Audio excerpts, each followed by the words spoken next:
It began in silence. Beneath 6 feet of cold, packed earth, the only sound was the faint scrape of metal against sand. A man lay flat on his stomach, shoulders pressed against walls of damp soil, air thin and stifling. Each breath carried the scent of dust and fear. Above him, boots crunched over frozen ground as German guards made their midnight rounds. Below, he moved inches at a time, chipping away at the darkness with nothing more than a dull, bent spoon. He had been a pilot once. High above the clouds, freedom had been his companion. Now freedom existed only as a memory, a picture that flickered in his mind each time he struck the soil. His name was known only to those who had served with him, but in this prison camp, names meant nothing. Here, every man was stripped of rank, pride, and identity. What remained was willpower, and in his case, that will had become sharper than any blade. The camp was built with precision. Barbed wire fences wrapped the compound like the coils of a snake. Watchtowers loomed at every corner, their spotlights sweeping across rows of wooden barracks. Dogs barked in rhythm with the guards' shouts. Everything about the place was designed to crush hope. Even the ground had been chosen carefully, fine, loose sand that collapsed under pressure, making tunneling nearly impossible. The Germans believed no one could escape through it. They were wrong. When the Allied pilot arrived, he was told the same words every new prisoner heard. Escape is impossible. Accept your fate. Some accepted. Some didn't. He quietly studied every inch of the compound, the guard rotations, the blind spots between searchlights, the rhythm of footsteps at night. He spoke little, observed much, and waited for his moment. What others saw as routine, he saw as opportunity. Even the spoon handed to him during his first meal, dull, ordinary, harmless, became a spark of defiance. To the guards, it was cutlery. To him, it was a weapon of persistence. Life inside the camp followed a predictable rhythm. Mornings began with roll call. Hundreds of prisoners lined up in the cold, counting out numbers that reminded them how many still lived. Then came watery soup, stale bread, and endless monotony. Men passed the time playing cards, trading stories, or staring at the horizon that mocked them through barbed wire. But beneath that dull routine, quiet revolutions stirred. Secret codes were passed in letters, maps were drawn on scraps of paper, and tools were hidden inside hollow bedposts. The fight for freedom hadn't ended. It had simply gone underground. For months, the pilot tested the soil beneath his barracks. Each night, after lights out, he pressed his ear to the floor, listening for vibrations. He dropped pebbles through cracks and timed the sound of their fall. Gradually, he built a mental map of what lay beneath. It wasn't solid rock. It was soft sand, difficult but not impossible to move. With patience and a plan, it could be conquered. His plan was madness to most. A solo tunnel, dug entirely with a spoon, stretching 100 feet beyond the perimeter fence. No support beams, no ventilation shafts, no accomplices. Just determination, calculation, and faith that one day he would see the sky without wire between him and the horizon. Others laughed when he mentioned it, thinking the long nights had finally broken him. But he smiled quietly. Madness, after all, was often mistaken for courage in desperate times. He began his work in early spring. Beneath his bunk, a floorboard was loosened just enough to slip through. The first dig left his hands raw and bleeding. Every scrape of the spoon echoed like thunder in his ears, though no one else could hear it. He learned quickly to muffle the sound with fabric and to breathe shallowly to conserve air. Each night he dug for hours. Each morning, he hid the sand. Disposing of earth became an art form. He filled small pouches sewn inside his clothing and released the sand gradually during exercise walks. Other times, he poured it into hidden corners behind the barracks or mixed it with soil from the camp's garden. Every grain moved closer to freedom. The routine became ritual: dig, conceal, endure. His body ached, his nails cracked, and his fingers lost feeling, yet he pressed on. In the darkness of that tunnel, he found a strange kind of peace. Every scrape meant progress. Every breath meant hope. Days turned to weeks. The tunnel grew, inch by inch. Sometimes collapses buried hours of work, forcing him to start again. He fashioned crude supports from pieces of stolen wood and used a small oil lamp made from a tin can and margarine for light. The flame flickered weakly in the oxygen-starved air, but it was enough to guide him. The smell of burning fat mixed with the scent of damp sand, the perfume of rebellion. Above ground, the camp remained oblivious. The guards trusted their systems, their dogs, their searchlights. To them, these prisoners were broken men waiting for the war to end. But inside that single barrack, beneath the wooden floor, defiance lived and breathed. The pilot's movements became as precise as a military operation. Each dig session was timed between patrols. Each sound was matched with cover noises, a cough, a shuffle, a whispered song. He memorized every vibration, every creak in the wood above him. He knew when guards leaned on their rifles, when they lit cigarettes, when they grew lazy. The tunnel grew deeper, and so did his resolve. By midsummer, he had carved nearly 50 feet of passage. The air inside was heavy and stale. He sometimes fainted from lack of oxygen, waking hours later in darkness, unsure if he was alive or buried. But there was no turning back. His body had adapted to the rhythm of confinement. Dig, sleep, hide, repeat. Even pain became familiar, a constant companion. Each scar on his hands told a story of another night survived. The greatest danger wasn't discovery. It was sound. The Germans had installed sensitive microphones in parts of the camp after previous escape attempts. The slightest irregular vibration could bring soldiers running. So he slowed his pace, working only with his fingers when he neared the outer walls. The spoon had worn thin, its handle bent and edges dull, but it was still his most trusted ally. When it finally cracked in half one night, he stared at it for a long time, not in despair, but in admiration. The broken spoon had served its purpose. He sharpened one half on a stone and continued digging. The mental toll was worse than the physical. Days blurred into each other, measured only by meals and darkness. The sound of footsteps above haunted him. Every whistle of wind through the barracks walls felt like a warning. Yet, in that endless repetition, his spirit refused to yield. He began whispering to himself during the long hours underground, small reminders that he was still human, still free inside, even if his body was caged. He recited the names of clouds, the color of dawn, the smell of rain. He rebuilt the sky in his memory until he could almost touch it. Then came the night that nearly ended everything. As he worked near the far end of the tunnel, he heard footsteps above, slower, heavier than usual. A guard had changed his route. The sound stopped directly over his head. The man froze, lungs burning. A match struck above him, its light briefly seeping through a crack in the earth. He imagined the guard kneeling, pressing his boot against the ground. One wrong move, one loose vibration, and months of work would be undone. Seconds stretched into eternity. Finally, the sound of retreating boots faded. The pilot exhaled, trembling. That night, he dug faster than ever. Fear had sharpened his resolve. By late autumn, the tunnel measured nearly 80 feet. The surface air seeped faintly through, cool and sharp, filling the cramped space with new energy. Freedom was close, perhaps just a few nights away. But as the ground froze and the nights grew longer, progress slowed. His fingers went numb. Frost formed on the tunnel walls. Still, he continued. The thought of stopping, even for a night, felt unbearable. He had spent nearly a year preparing for this moment.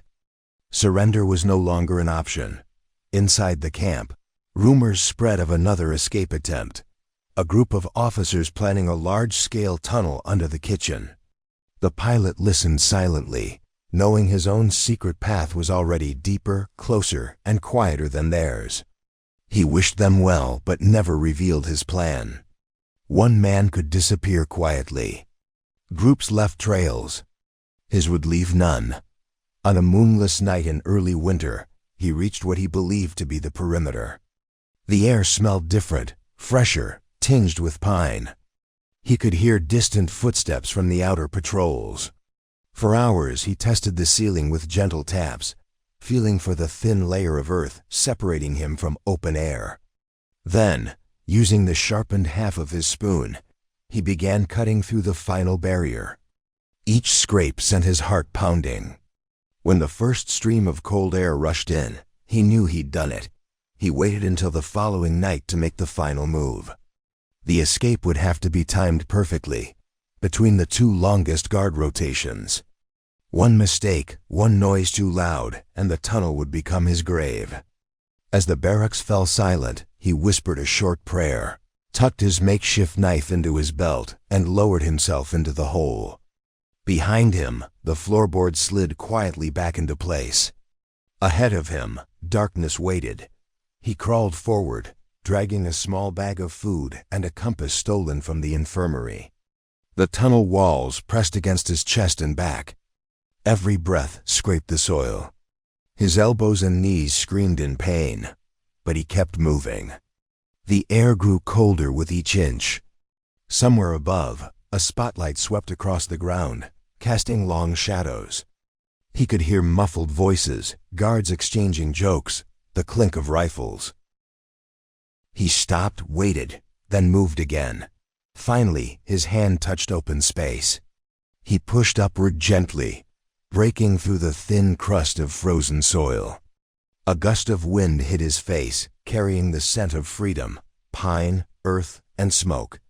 He hesitated, scanning for movement. The guard tower loomed nearby, its light turning slowly. Timing was everything.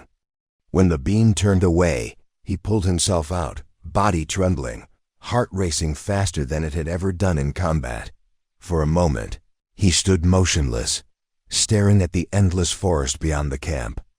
The stars above looked unreal after months underground. Then he ran, not fast, not wildly, but steady, measured, silent. Each step was a rebellion. Each breath was proof that the impossible had been done. Behind him, the camp slept in ignorance. The spoon that had dug through 15 tons of earth lay buried in the tunnel, a small, silent monument to persistence. Ahead of him, miles of enemy territory stretched between captivity and freedom. He didn't know where the road would lead, only that it led away from the wire. He stood by the narrow stream that divided the forest like a dark vein across the snow. His reflection in the water looked nothing like the man who had fallen from the sky months ago. The uniform hung in tatters, the insignia long torn away. Yet in his eyes, a small spark of defiance still lived, the same spark that had driven him to dig his way out of a camp armed with nothing but a spoon. He moved through the trees quietly, each step a prayer that the crusted snow wouldn't betray him. The air burned his lungs, but it also reminded him he was free, at least for this moment. Somewhere far behind, dogs barked in frustration. The search had begun. The forest echoed with orders shouted in German. He knew the rhythm of those voices now, the clipped anger of men who hated failure. Every rustle of a branch made him freeze. His breath misted in front of him, trembling in the air like a confession. He thought about the others left behind in the camp, the men who had watched him vanish through that tunnel, and whispered a last blessing. Each one had dreamed of escape. He had simply gone first as the night fell early that winter. Hunger gnawed at him like an old companion. He scavenged from the ground, frozen berries, bits of bark softened by melting snow. Once, he found the carcass of a rabbit left by a fox and whispered an apology before taking what he could. He built fires only when certain the smoke would hide among the mist. The world beyond the wire was no safer than the world within it. That days became indistinguishable. Snow blurred the edges of everything. He measured time not in hours, but in the number of times he felt he could not take another step, and then did. Occasionally he saw distant lights, small German villages, their chimneys rising like ghosts from the roofs. He dared not approach them. He had learned what happened to those caught again, punishment that erased the word human from the dictionary. But one night, when the cold became unbearable and the forest refused to shelter him any longer, he saw something different, a small farmhouse at the edge of a field, its windows glowing faintly behind frost. The smell of wood smoke reached him, rich and familiar. He hesitated. Approaching meant risk, but to stay outside meant death. He crept closer, watching for shadows behind the curtains. When none appeared, he tapped softly on the door. A pause, then the faint creak of hinges. A woman's face emerged, pale and lined with fear. She said nothing, but her eyes moved to the ragged uniform, the bruises, the tremor of exhaustion. Without a word, she stepped aside. Inside, the heat was overwhelming. The small room smelled of bread and ashes. She offered him a chair near the fire and poured a cup of thin soup. He could hardly hold the spoon. When he tried to speak, she pressed a finger to her lips. From the next room came the muffled cough of a child. The woman's gaze hardened. She was risking everything. He stayed only until dawn. When he rose to leave, she handed him a small loaf wrapped in cloth and pointed toward the west. "France," she whispered, the first word she had spoken. Then, almost pleading, "Go." He moved again before the sun touched the frost. His body felt heavier, but the bread in his pack and the warmth in his chest renewed his will. Every mile westward meant hope. Yet the land itself seemed endless, rivers, hills, forests that refused to end. He crossed a frozen lake at night, listening to the cracks beneath him echo like gunfire. When he reached the far bank, he fell to his knees and wept silently. Weeks passed. His beard grew thick, his face hollow. But his eyes, those remained sharp. Once he was nearly caught when a patrol stopped near a railway bridge. He hid beneath the beams, pressed flat against the iron, while soldiers smoked cigarettes above him. Ashes fell onto his hands, burning small scars he would later keep as reminders of how close death had leaned Dot as he crossed into occupied France. The war changed shape. It was no longer the screaming front lines of tanks and artillery. Here, it lived in shadows, secret couriers, coded knocks on doors, whispers shared over bread. He met them by chance, a group of farmers who spoke little but moved with quiet discipline.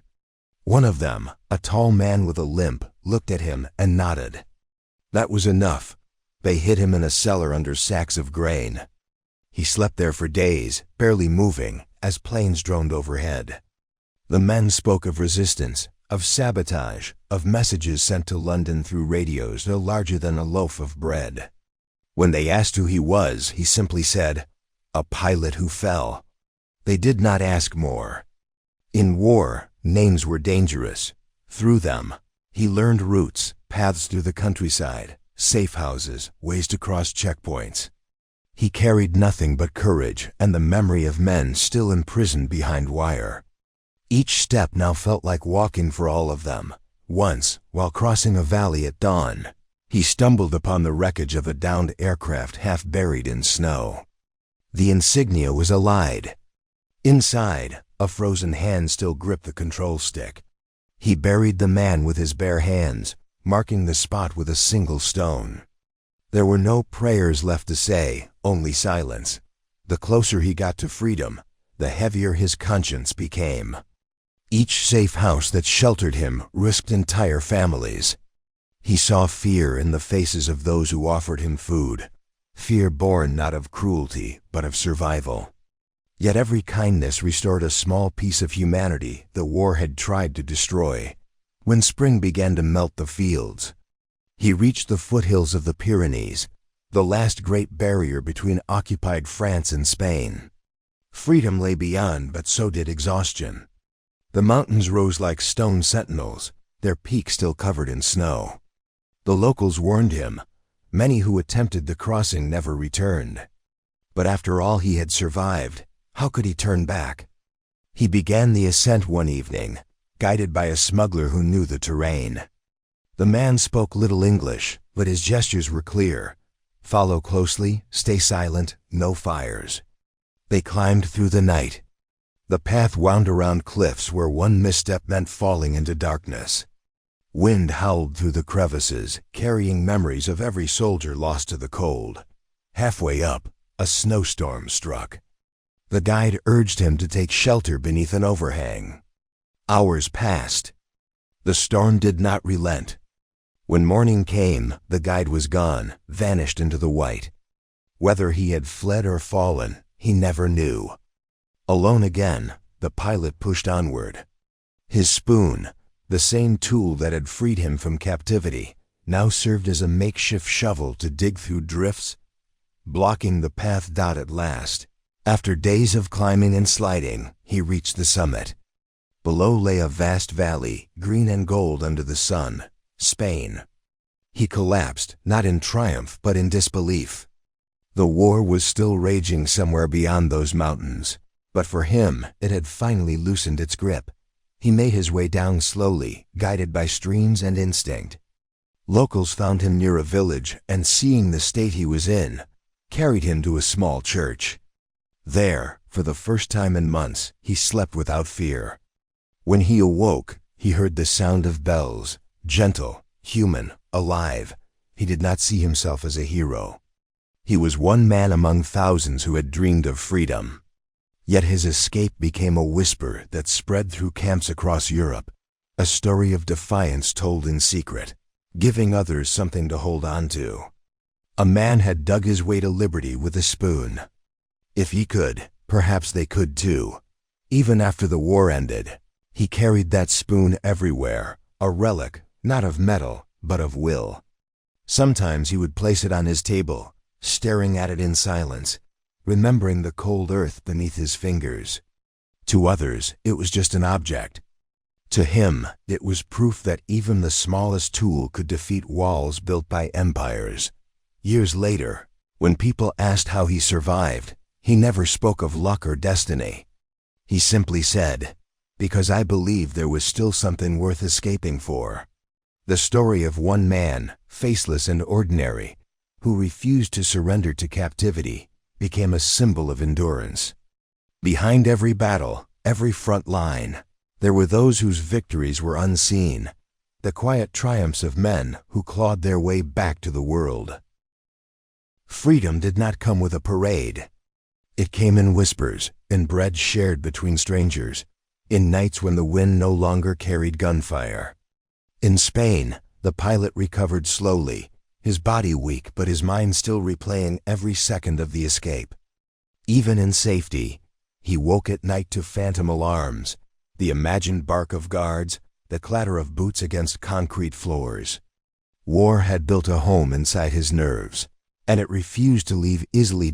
He spent weeks in a small village sheltered by farmers, who knew little of the world beyond their hills. They treated him as a wounded traveler, not a soldier, and perhaps that was what saved him.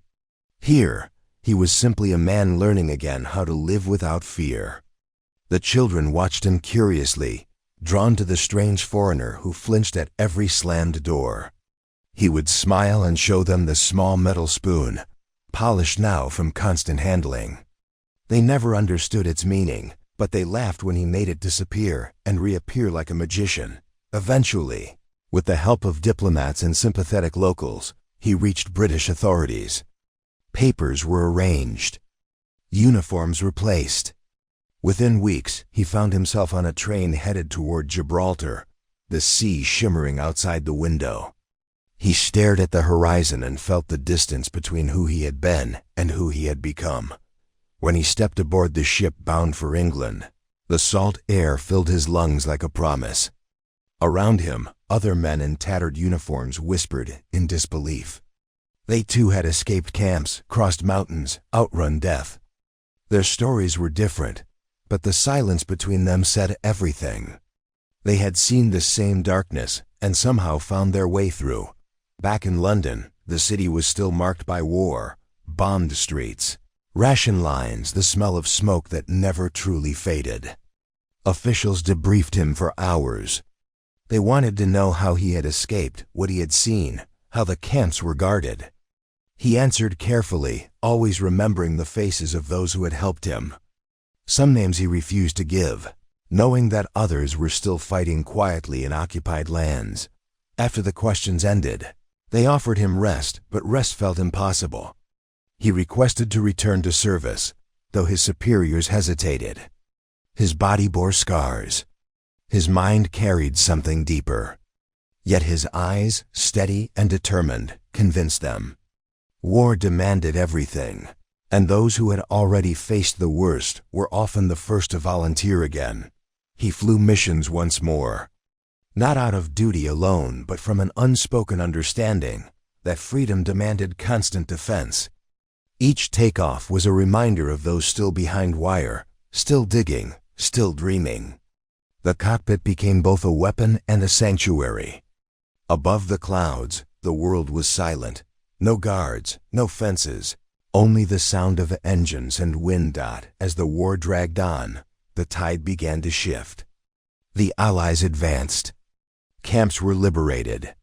The scale of what had happened became known. Millions lost, millions displaced, the machinery of cruelty exposed in daylight. When he read the reports, he found no triumph in them, only grief. Freedom, he realized, came with the weight of remembrance. When the war finally ended, he returned to a homeland both familiar and unrecognizable. The streets were quieter. The joy of victory was tempered by the absence of so many. He walked through the crowds, unseen, a survivor among thousands trying to rebuild their lives from the ashes of Europe. In the years that followed, he spoke rarely of his escape. To him, it was not a tale of adventure, but of endurance.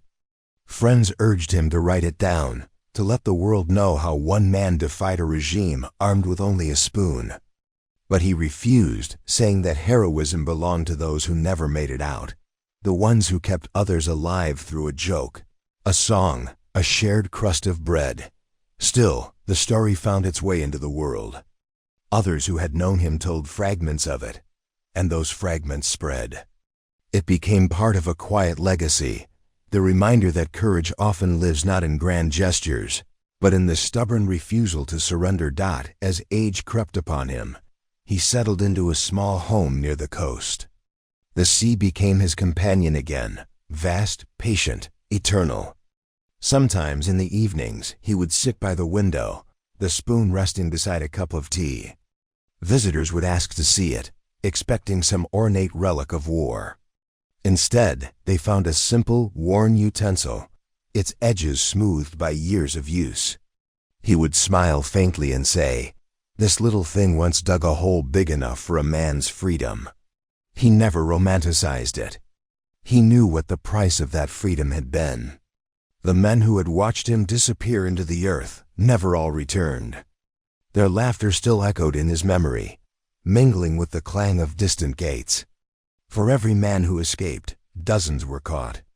The war had devoured too much to ever be forgotten. One spring morning, long after peace had settled over Europe, he walked along the shore as sunlight danced over the water. In the distance, children were playing, their shouts free of the fear that had once defined his generation.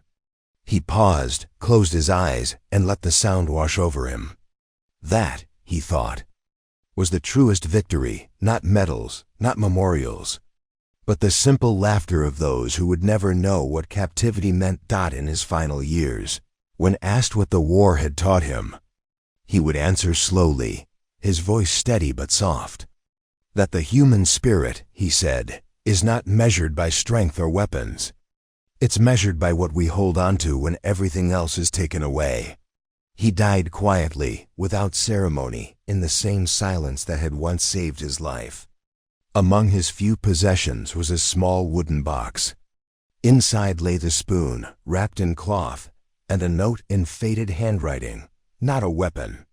A reminder, long after his passing, Historians piece together his story from fragments, reports, letters, testimonies. They found the traces of his journey, the camp he had escaped, the villages that had sheltered him, the mountain passes still bearing the footprints of countless others who had tried. Each discovery turned his story from legend into proof that even in the darkest corners of history, one act of faith could cut through the walls built by fear. Today, his tale endures quietly, carried not by fame but by the truth it represents. That courage can begin with something as small as a spoon. That survival is not just resistance, but the belief that life beyond the fence is still worth reaching for. When documentaries speak of war, they often show battles, tanks, explosions, maps of conquest. Yet the wars that truly define humanity are fought in silence, in cells, in tunnels carved by trembling hands. It is there that the human spirit reveals its shape, fragile, flawed, but unbreakable. The man who once dug through frozen soil to touch freedom never considered himself remarkable. But in that act, slow, desperate, defiant, he carried the weight of every soul who ever refused to be defined by their cage. And perhaps that is the quiet truth history tries to teach, that the smallest motion of will, even one made with a spoon, can change the course of an entire world. The waves crashed softly against the shore, washing over the footprints he left behind.